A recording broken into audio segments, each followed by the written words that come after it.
Welcome to another episode of the Big O Show. My name is Omari Salisbury. You know, people who know me, they call me the Big O. And today I have the pleasure of sitting down with Seattle City Council member Bob Kettle, representing District 7. If you don't know, let me tell you, that's some of downtown, Westlake, Eastlake, Interbay, Uptown, South Lake Union, Magnolia, and parts in between. He also is the chair of the Public Safety Committee, retired 20-year veteran of the U.S. Navy and Naval Intelligence, which means he might know more about me than I know about myself. And City Council member, all-around guy, Bob Kettle. Welcome to the Big O Show, and welcome to the Black Media Matters studio. Well, thank you very much. This is like a milestone interview for me, and the studio is great. I just love being here. Oh man, we love you. I tell you, it's worked out well for us because we're only 3 blocks from City Hall, so that means also that people can't run away from us too. Yes, proximity. Yeah. So man, today the focus of today's conversation is around public safety. But before we get to that, man, I just wanted to touch on, like, what was the big catalyst for you to decide to run for city council? You said a retired career, 20 years in the Navy. What was the impetus to say, like, you know what, I want to be on city council? Well, first, again, thank you for having me, Omari. And the answer to your question is really public safety. I retired at the end of 2012, basically 13 years, almost to the day. And I got my Washington State driver's license. And then I went to the Evans School, but I was engaging in community, Queen Anne Community Council, where I was working public safety issues and other issues along the like. That goes with my studies at the Evans School. And then, during this time period, 2, 3, 4 years ago, the public safety challenges were getting greater and greater. So when 23 came around, kind of like our mayor-elect, January, I wasn't really thinking about running. In fact, I didn't become a candidate until mid-April. And but the public safety challenges that we're facing weren't being addressed. And I have a now 10-year-old daughter and a family and the kids across, the city. I wanted to create a safe base for them and for all of us. And that was really what drove me to run back in 2023. Right. And we see a term, I think, that you use called a permissive environment. Does that resonate? Yes. Was that something that you talked about, that Seattle had a permissive environment around crime and public safety? And what did you mean by that? Well, what I mean is that, there's this idea that, hey, and it kind of goes with the idea that we have to look out for our neighbors, but also our neighborhoods. And then, okay, we do one part, but then we were basically looking away from those challenges that our neighborhoods were facing, and that we're kind of excusing, or we're allowing certain behaviors and certain actions to happen, which were detrimental to our neighborhoods and our communities more broadly. And it starts to become a habit, and then it goes a little bit wider, and then we're not doing the accountability pieces in terms of what's happening in our city, and then things just allowed to be permitted. And once that keeps going more and more, that's what creates that permissive environment. And now we're doing the opposite in terms of bringing in some pieces to help address that permissive environment. Right. And can you give some examples of, is this like what they talked about in New York with broken windows or things like that? What are some of the things that you feel that people, maybe you can define more permissive environment? Well, here's one. There's a recent one, in terms of just a week ago, we had a after-hours establishment shooting. Years ago, we weren't doing anything about that. And so what we've done on council, and this is two, the after-hours establishment legislation and also our chronic nuisance properties legislation, we've taken these and we're addressing it. So we had a lot of after-hours nightlife shootings, and then a lot of them were happening after 2 a.m. These two pieces of legislation come in and really hold those owners accountable. Hold them to be accountable in terms of ensuring that the safety of their patrons are safe.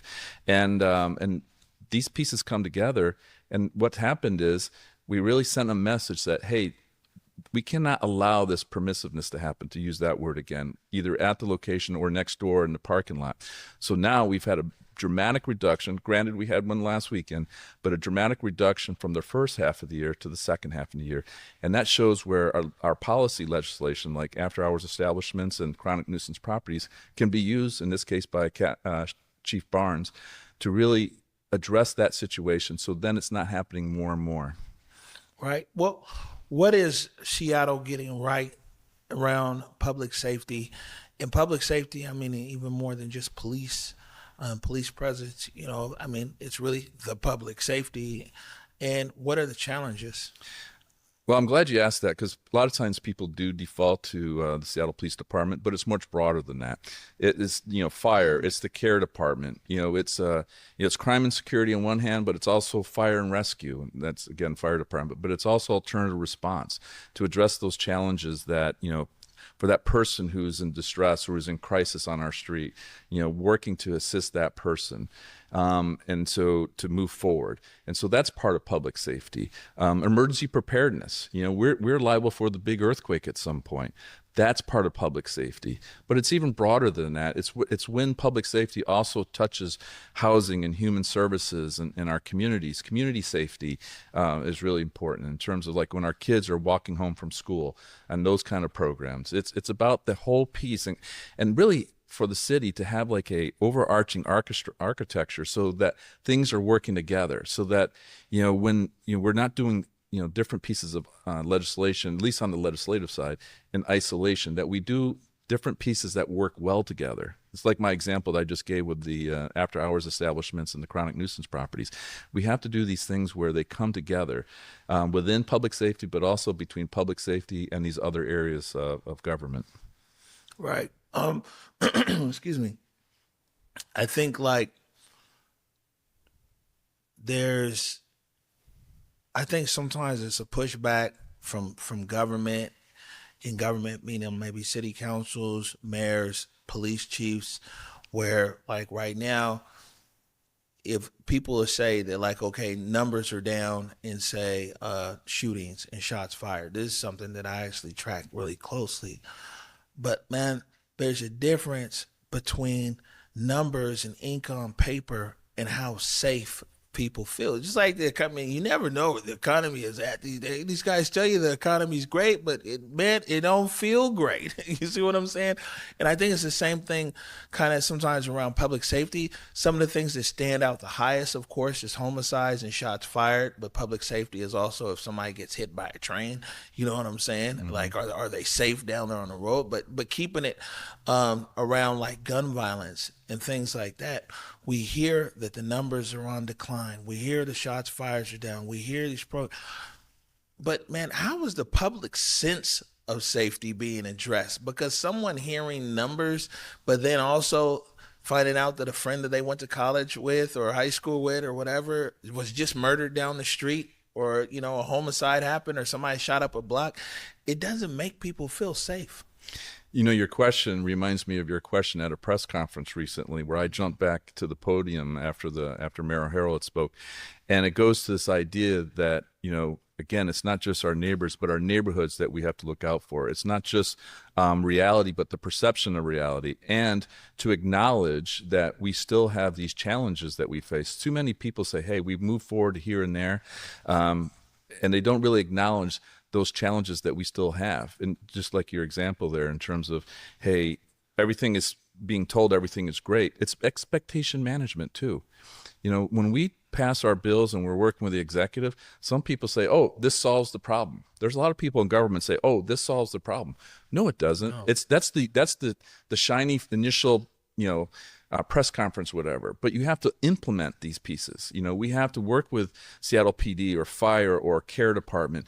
We have to have that community engagement piece so they know the expectation management. Okay, here, this is what we're doing. And oh, by the way, some of these things are going to take some time because they're budget related. But here we go. And we want to hear your concerns because maybe we need to tweak some more. And this kind of goes to this engagement because people don't necessarily feel safe, even though others are saying, hey, it's so much better. And, numbers are down. And then oftentimes they'll say it's because of national trends. That's not the case. Yes, there's some bigger picture macro, influences, but what we're doing on the ground here in Seattle makes a difference, both city government, but also working with community. Right. And for me, it's like I when when a focus isn't on the totality around public safety and people's sense of safety, then it leaves a gap. I think one of the gaps here in our city, in our county, has also been around the victims and victims of crime. King County held their first ever crime survivor victim summit earlier this year, and I covered that. And you learn that there's not really a space or really a mechanism or resources for the people who are victims of crime. And there's a direct victim, but also, like, if there's a murder that happens, what about the senior, the elder who lives next door, who's now scared to come out of his house? What about the ripple effect? We saw that. It's now years later, but the postman in the Central District, they finally closed its doors. It was the murder of Devon Pickett Jr. that, over years, Kiana tried to keep it open and everything else. It's closed. Mm-hmm. The murder of Elijah Lewis, whose name's up there on the wall, part of the reason, a very big reason why the theater they had, the Sankofa Theater, which was right down the street, was a murder. Those are big examples, but on the everyday, the people who are victims of crime in this city, they struggle. There's no resources for them. There's not a spotlight on them and everything else. And so much money goes into the other side. Matter of fact, it came out that in this pot of money that is spent around that, 14% goes to victims and 86% goes to all the other places that are over there. Councilmember Balducci can explain it better over in the King County Council. But what are you guys doing to make sure that when you're looking at this lens of public safety, that you're not forgetting those that are impacted, who after the headlines disappear, the pain remains? I keep pushing on this point. And, as you were saying that, the word that came to me is acknowledgement. We have to acknowledge that this has happened to this individual, but also, like you noted, their neighborhood, their neighbors. So to the whole of the neighborhood or to the whole of the community.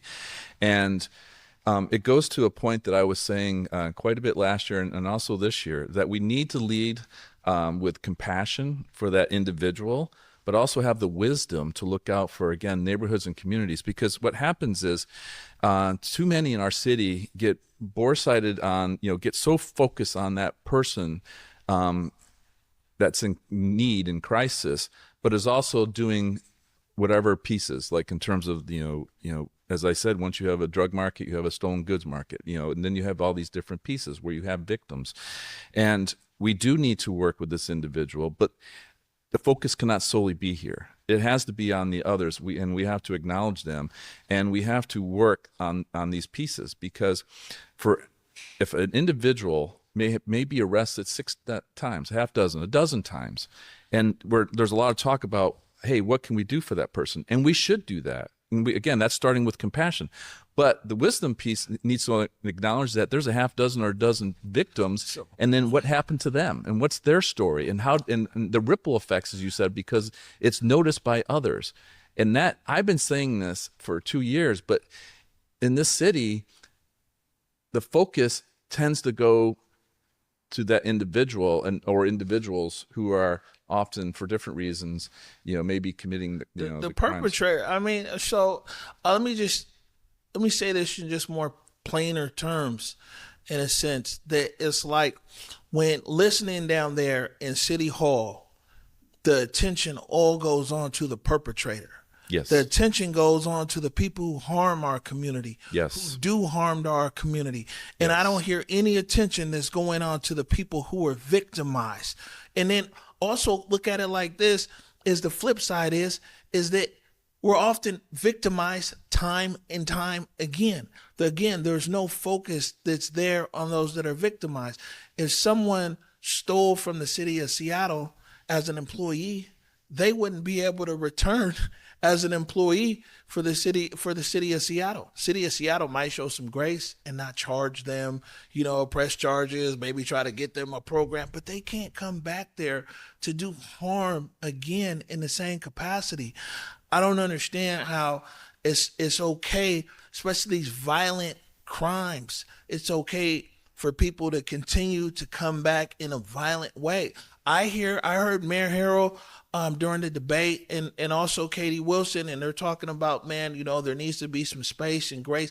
I understand that. It's people that I personally know. This isn't hypothetically for me. It's people that I personally know on all sides of this issue. But I do know this, that it's like a free pass to harm again, and no regard to the victim. It's like, is anybody gonna be like, well, okay, if we're gonna allow someone to potentially harm community 6 or 7 times in a row, is there some kind of setup for victims that are being harmed? Sorry to be on the soapbox. Well, stay on that soapbox, because that needs to get out. And I just acknowledgement, that word, but I want to acknowledge your question and your point, your remarks, because it's so important.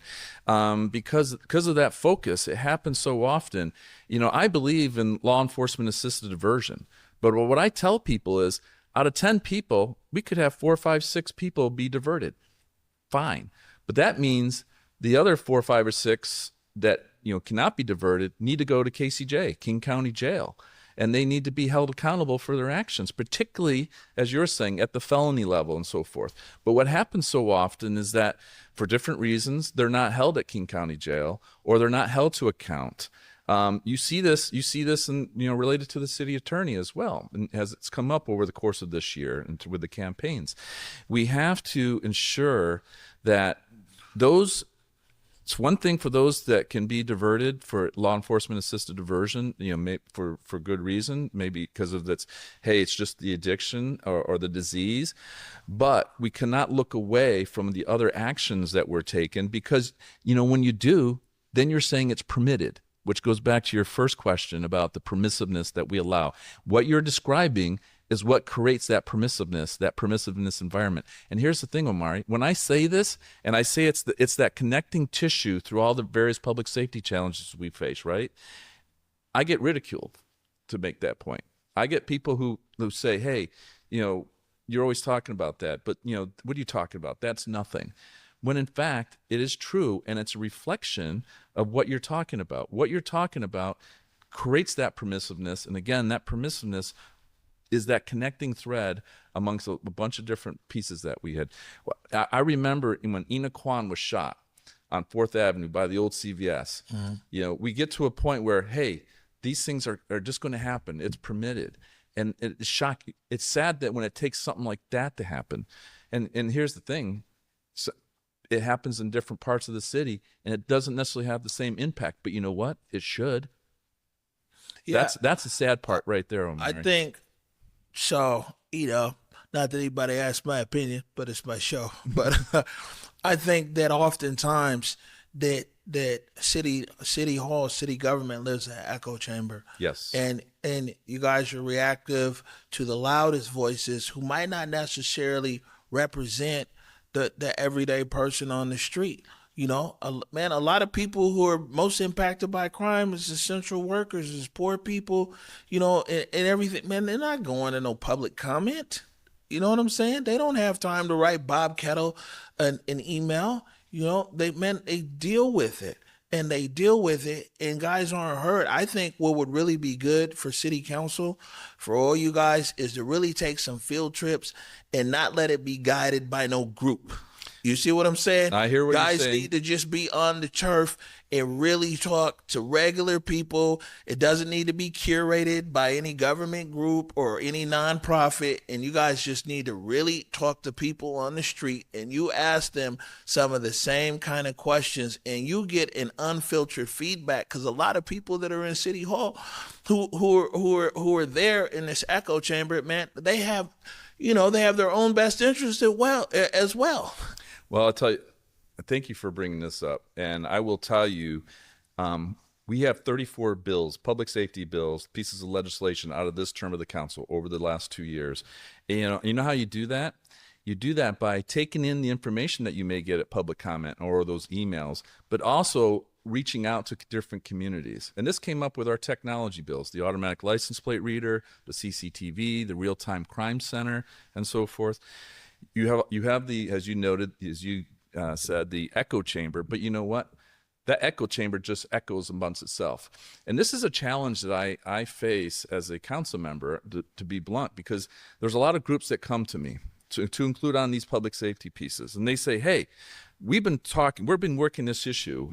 And I look at them with my hands. I know on the radio versus the film, we're working this issue. And everybody in is agreement here. So you should be in agreement too. But my job is to keep a bigger, higher picture and then say, hey, how about issues A, B, and C and X, Y, and Z over here and how that impacts that, and go out to community. Like on the CCTV, I'm being told CCTV, everybody's against it. Well, No, when I'm in community, you talked about Interbay for my district. I was in Interbay like the week before that vote, and 24 people wanted CCTV in Interbay. Or just last week, I'm on First Avenue talking to residents here in downtown, and they're like talking about public safety. They're asking like, well, we know where CCTV is, but why isn't there one here? And so that goes to your point that we have to get out and about, whether it's a condo building in downtown, or it's business people in Interbay, or it's residents across the entire district or the entire city, because what you're pointing to, the echo chamber creates this extra level of supposed support, and it's not necessarily there. I mean, people, what's crazy is that one, like I said, man, a city, man, is government, right?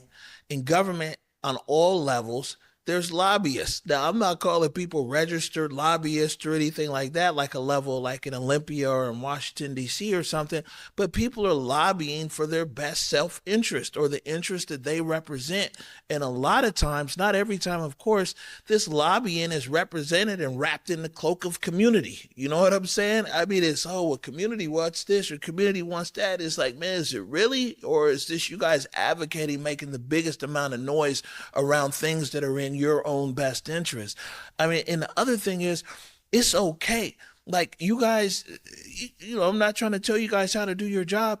It's okay to be in disagreement. The problem is, man, like me and my mom. My mom was a stalwart down there at City Council. Yes. 30 years. Mama held court down there. Yes. She never took her marbles and went home. She stood on principle. She stood on business down there in City Hall for 30 years. And times people agreed with her, they didn't agree with her, but they knew that, one, she was a true believer in what she was standing on, and she stood on business. Do you know how many times me and my own mama have disagreed on policy, and we have arguments all night long? The spot shotter or whatever was one of them. You know what I'm saying? My mom was a big advocate of the spot shotter.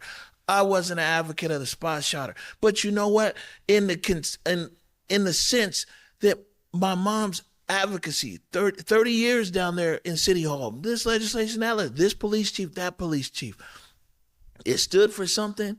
I could understand it, and I could understand where she was coming from, and we could disagree, and we could still be okay.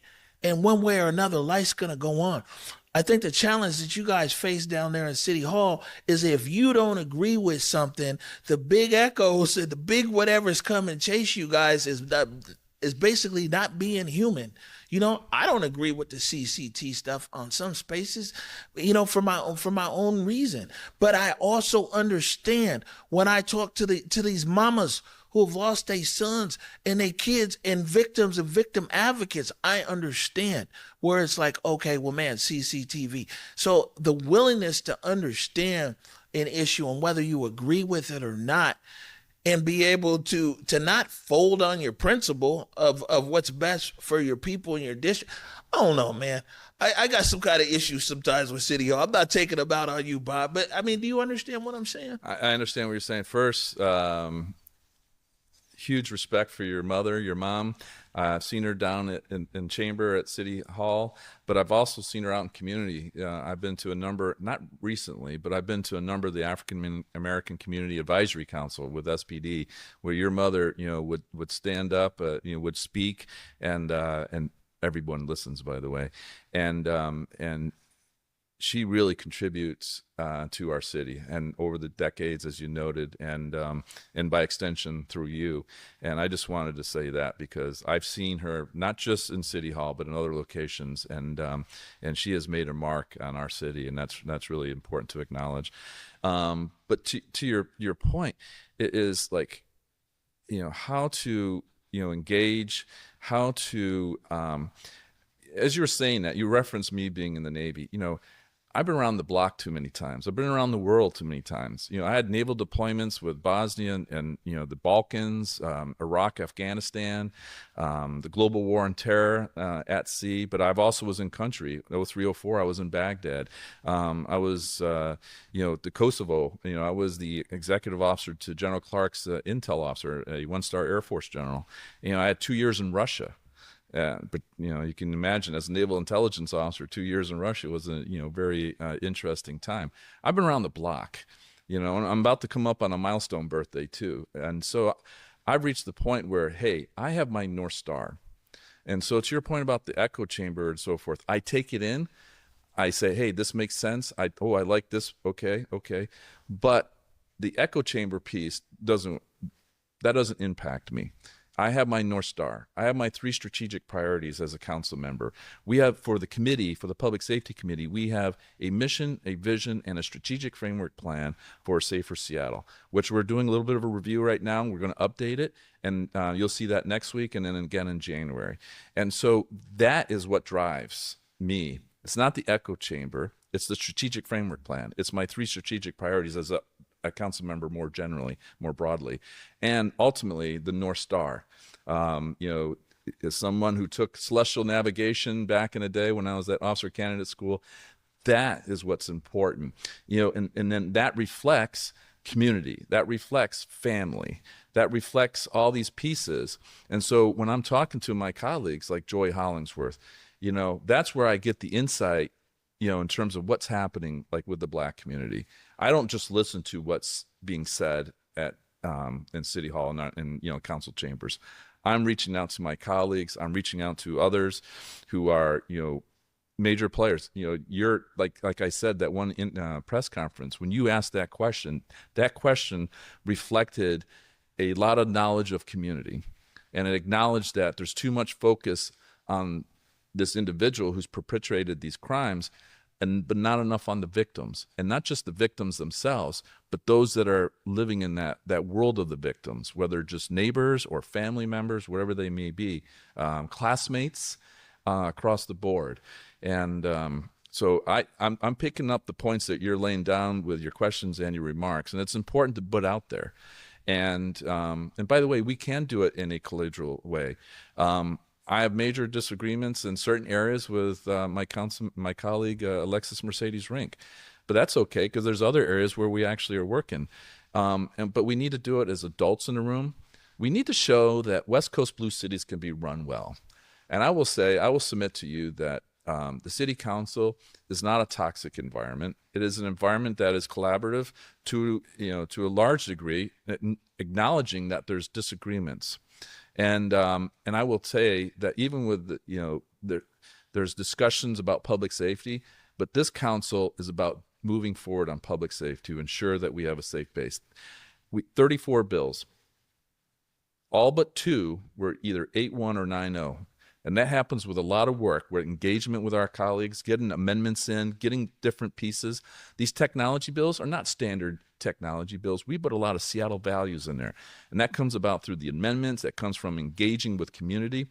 And so the only 2 that weren't 8-1 or 9-0 was the less lethal weapons bill from earlier this year that was needed for and very important for the consent decree piece. And then the second go around on the CCTV and the real-time crime center, which, by the way, just the other day, there was a 74-year-old woman that was struck with a screw in the bat. And real-time crime center, CCTV, found that person 5 minutes later, and that person was arrested and was booked into King County Jail. Right. When you talk about so I'm gonna just let you know, right? So the less than lethal, right?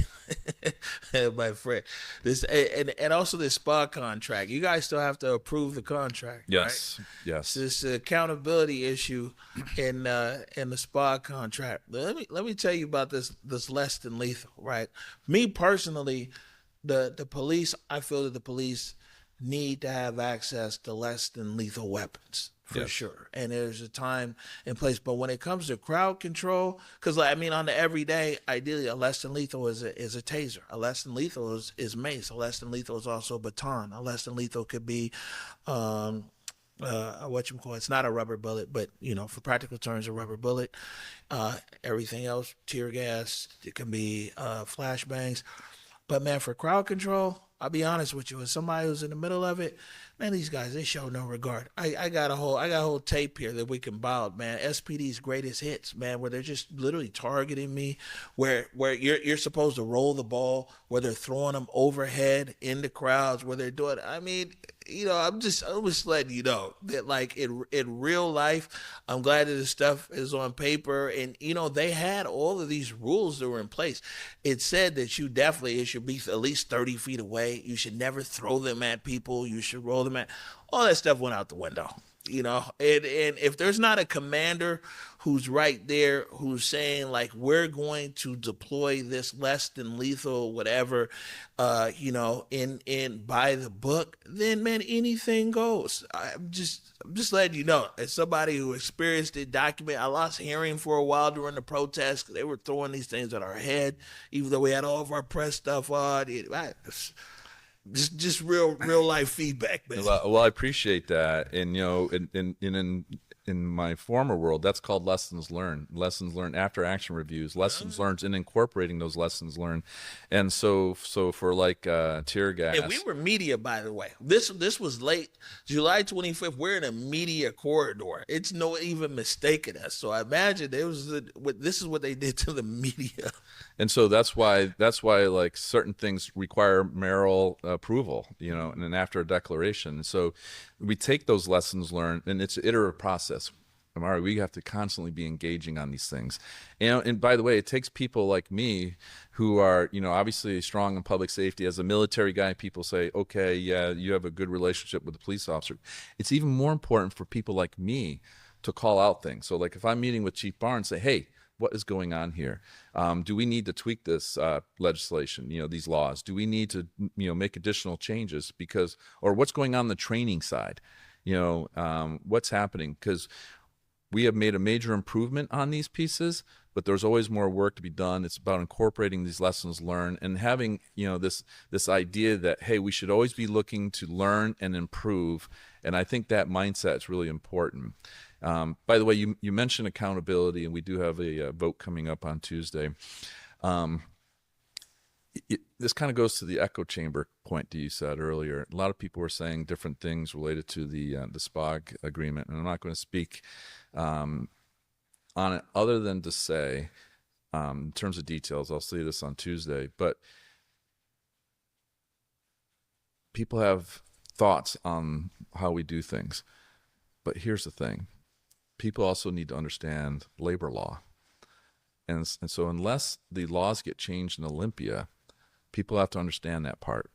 And then there's also labor relations, the process, like with the arbitration process, and there's a whole piece that's done for that, and that process is really geared to like dollars and cents. It's not really geared towards accountability.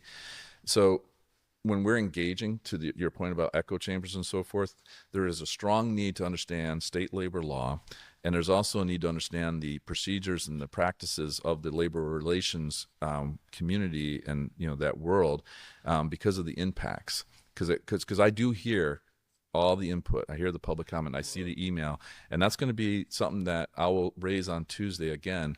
But it's at the council. But is a major factor in terms of like what we're seeing and how people are characterizing the agreement. Yeah, well, I mean, sure. When it comes to accountability and that whole ecosystem over there, we could do like 3-4 hour show on that. But for example, it was I guess 3 years ago now. It was 20, whenever it was. Man, it took 14 months. I broke the story um, with some help from Spec, Dan Beekman, of the Proud Boys hoax. I don't know if you were on the council I then. wasn't. That was pre. Yeah, so the day the Seattle Police Department abandoned, we've all seen people being chased out, but that definitely didn't happen here. I was there with the camera. It's an orderly. They decided to leave. It's a lot of revisionist history here in Seattle that SPD got ran out of their precinct. No, they abandoned the precinct, but later on that day, the police got on the radio that they knew everybody was listening to and said 30 armed Proud Boys were coming up there to the chop.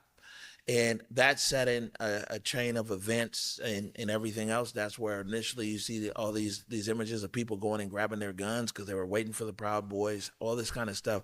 It turns out that it was a hoax. They were playing on the radio, but it wasn't a game. And so it took me, everybody else was looking for the audio, all these PDRs and audio, and nothing ever came back. And so it never moved. What I did, knowing how the police ecosystem at the time worked, is anytime the SPD comes in contact with the public in official capacity, the body camera got to come on, or the dash camera. So I'm like, hey, if these guys talk to 30 Proud Boys with guns, there has to be cameras. There has to be video. And so I pursued the video. OPA is then like, oh, wow, there's no video. That opened up an investigation, man. It lasted 14, 15 months, man. That barely ever came out. We had to pull it across the line because if you go so deep into it, the way that OPA was set up and with SPOG and SPD and everything else, I mean, it was crazy. I'll send you the article, but all I'm telling you is that somebody who used to really report a lot on that, between the Inspector General, between OPA and everything else, man, there's always been a big gap and space for accountability. And that's why my mom started her organization, Mothers for Police Accountability, 30 years ago, because SPD beat the crap out of us as teenagers right in front of that East Precinct. You know what I'm saying? The whatchamacallit, the criminal charges were dismissed, and then we lost in trial in the civil suit. But it was an officer who just took us in there, and at 16, I was taken out from my home and beat up. And so I'm just telling you that, man, accountability has always been an issue. Maybe there might not be some perfect contract that can come together, but man, I have seen how accountability escapes situations here when it comes to SPD and in their contract, and they'll always be able to come back. Well, actually, this was in policy or this was out of policy. Again, like earlier, I want to acknowledge what you're saying and this truth, and that is what it is. It's that truth, and that's what drives. Like in this agreement, I'm talking about it a little bit more again, but there's about 3 different pieces related to OPA. And this builds on, by the way, our chief of police investigation ordinance that the legislation that we did earlier this year. So we've done a lot of different pieces, because the way I look at things, my job, and by the way, I've said this to Mayor-elect Wilson too, my job is to help set up individuals and organizations for success, not failure. I've done this now that we have social housing. I did that within the comprehensive plan, and I'm doing it again now with our speaking of lobbying, our lobbying of Olympia from officially as a city. And it applies here too. It's like, how do we set up OPA to do its job better? And so there's different pieces in the agreement that do that, because of the challenges that we've had in the past and how we need to do it better. And we cannot turn a blind eye to that. And there's different pieces too. This all happened prior to my arrival, but I use the committee system too to highlight issues. Like, we can have a meeting on a particular topic and then bring it along. I use the committee process, for legislation, but also to highlight issues, and then also to set up the arguments for budget in the fall. So as we go through the January through September, and one of the things is like, how can we do things better? Like alternative response. I'm doing this on a regular basis related to um, the care department, but it's not just care. By the way, you spoke about protests. There's the poet team in SPD. There's the CSOs now. There's the mental health professionals in SPD. Similarly, we have Health One and Fire. We need to be constantly working that piece to improve it, and basically take care of issues before they become something bigger and or turn into a criminal matter. And I think the more that we do this and then bring these these lessons learned, again to use that term, I think the better that we are moving forward. Right. So before we let you get out of here, man, I want to ask you like, what's the the future? As you said, you got 30. You talked about 34 bills. And the future in the short term, by the way, not like 10 years from now, but just generally speaking, what's the future of public safety here in the city as you see it? Where's it going, and how can everyday citizens be involved in making their neighborhoods a safer space?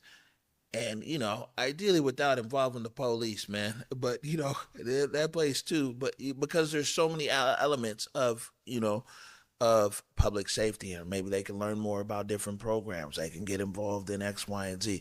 But what does some of this legislation look like that's coming into play in the next few years, and how can citizens be involved in making their city a safer place?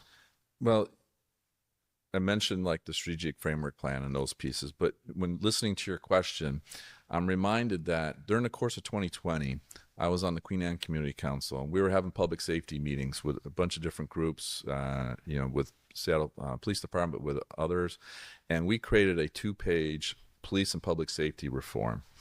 And one of the main thrusts for that was to not have SPD so central to everything that that pertained to public safety. And by the way, I've lived this myself, in the sense of, when I had my career in the defense and intelligence communities. In federal government, DOD ends up doing everything because it has the size, it has the manpower, it has the communications ability, it has logistics ability, intelligence ability. And the same thing in the intelligence community, but with CIA. So like post 9/11, we learned that lesson. It was too centric on the CIA and not more broadly. We've learned this with the federal government as well, and the same thing applies here. SPD to the city was very similar to DOD to federal government and CIA to the intelligence community, and we needed to pull that out. We need a director of public safety. We need that, and that's something I mentioned to the mayor-elect too. We need that. We need somebody who keeps the bigger picture and then brings in the different elements of public safety, the other departments, the other elements, the accountability partners, Office of Emergency Management, all these different pieces. And we need to continue that process.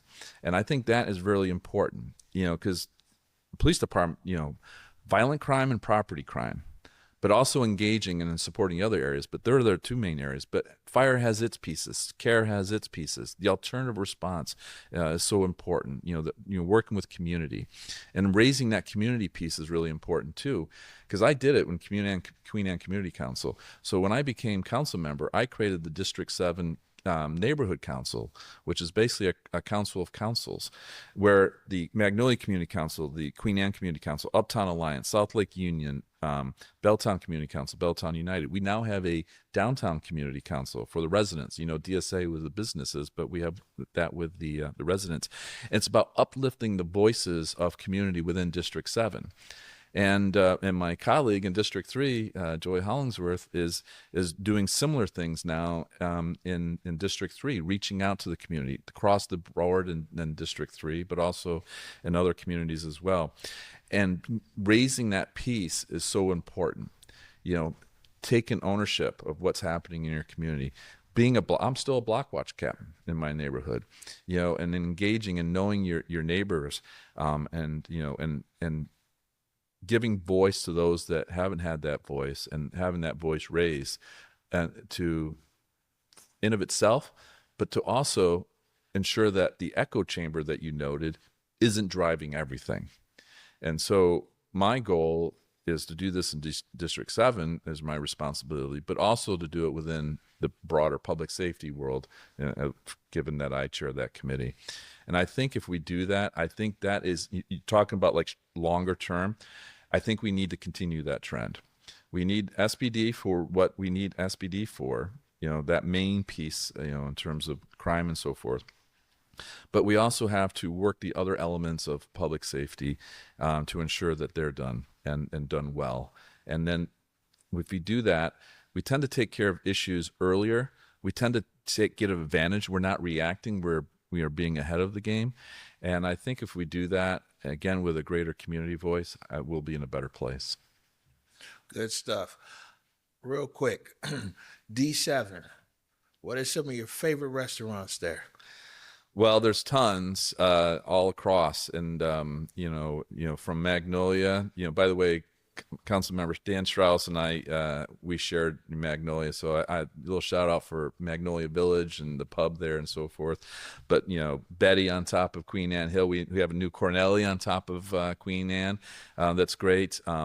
There's a lot of places in Uptown that are great. Across the board, even like Dick's, like if you're running in to see a Storm game or something like that, and then coming into the district, there's so many places throughout, South Lake Union. It could be like the little things. Like I just mentioned Dick's. We were just doing a land use piece in South Lake Union, and we had the map up in the committee meeting, and like, yeah, I know this place. People, this is like a new park in Westlake and like 7th and 8th in that area. And I said, yeah, this is a great place for people to eat. By the way, Shake Shack across the street is really great. Of course, Councilmember Saka was like, Rob Saka was like, hey, you have all the great places. You got all the great projects. And I go, well, that's District 7. So we do these things. Assaggio, if you're Italian, we have such the mix of restaurants in District 7. And by the way, I have been over in District 3 with Councilmember Hollingsworth. Joy and I have been over there having a great meal, talking to like small Black business owners, and the challenges that they faced, the food desert piece, like PCC, is it going to be able to survive? And, what can we do in public safety? So I recognize that it's not just District 7. We have a lot of great places throughout the city. It's all good. One of these days we'll do a swap. I'll come over to D7 and I'll take you through some spots in D3. That's my home neighborhood. I'm up for that. And, by the way, I think it's so important what Councilmember Hollingsworth is doing right now, because when I came in here and I saw this wall behind me and I see the history and I see the places and the musicians and and everything that we have, and I recognize that we've lost a lot of this and we need to protect it. And we need to protect it not just by having pictures on the wall, but having in community, in the neighborhood, in the CD, markers on this. Like, hey, let's protect the churches. Let's do this and that. Let's build up Africatown. Let's build up these pieces. Let's do anti-displacement pieces. That's why, like ADUs and DADUs, additional dwelling units and detached, anything that can be helping people from being displaced, because the history here is so important. And if we don't do these pieces, then it's lost, and it can be lost forever. And and I see I sit next to Councilmember Hollingsworth on the dais, and I see what she's doing, like with the Black Community Budget Day, or hey, we need to do this. Even with the comp plan, hey, don't change this. Call it for what it is, the Central District. And let's do these pieces. And I see what she's doing, and I support that. And bringing that together in a framework, I think will help, as she's doing, will help be successful in that. So I would love to do that, to go into the Central District and other parts of District 3 or 2, and see those areas and see that history, and to go to a great restaurant. So I'm definitely up for that. All right, that's it. All right, what I want you to do is you're going to look into that camera right there, Councilmember Kettle, and you can tell people how they can, if they want to reach out to your office or keep up with you. Hey, the best, well, you can always come to, committee meetings and full council meetings. I'm always available there. Um, Probably the best way to come reach out to me is robert.kettle@seattle.gov. That's great because there's like it's documented. It's an email and we can track it because there's so many constituent pieces to this that we really need to work with this. And my district director does a great job, Rebecca Duran. By the way, I give a little shout out to on policy stuff, Brent Lowe and Sarah Hanneman, and my chief of staff, Steve Smith. They're here to help you. But probably the best way to make sure things are captured is robert.kettle@seattle.gov. All right, Councilmember Kettle, I appreciate you coming by. It's just the end of the year. It's a good conversation for our viewers and our community, which turns out to be the whole city. But Yes. to get to know you, we're gonna hit the ground running, and the first part of the new year. You're welcome back here anytime. We want to hear about, especially, I mean, I know you're on quite a few different committees, and if something really big comes up there that people should know about or our community should know about, man, drop in. And as far as public safety and things like that, um, and let us know what's happening. This is always a space here to be able to come and communicate in an unfiltered way directly to the public in long format. By the way, we're not cutting you up and clipping you out. It's not 90 seconds for you to be able to get your thoughts across and explain what's happening up there at council. I would love that. I mean, in a way, this is kind of like an end of year review. I think this is great, but twice a year, quarterly, I would love to do it. At the very least, once a year, check in. At the very least. And, Oh yeah, I'll be honest with you. So I'm just gonna give you a heads up. Somebody's been doing this for a while, right? You got a new mayor and a new council, a few new council members that are coming in. But just because of that alone, a lot of different things are just going to happen. It's not good or bad or indifferent, but the pace and everything is going to be a bit different. We're definitely going to see you a few times in 2026. all right. I look forward to it. All right, Councilmember Kettle, thank you. Thank you so much, Omari. I really appreciate it.